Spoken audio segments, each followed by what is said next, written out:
Hi everyone, in this quick tutorial, I'll show you how to forward voice messages on Instagram, even though there's no direct option to do it. So, let's get started.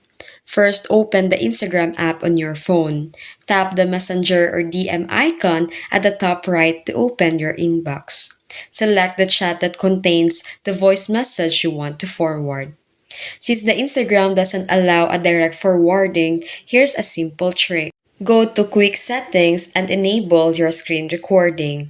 Tap the screen recording button and play the voice message while recording. And once done, stop the recording and it will be saved on your gallery. Go back to Instagram DMs and open the chat where you want to send it.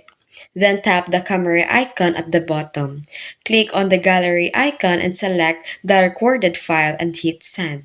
And that's it. You've successfully forwarded a voice message on Instagram using this simple trick. If you found this video helpful, don't forget to like and subscribe for more Instagram tips. Thanks for watching.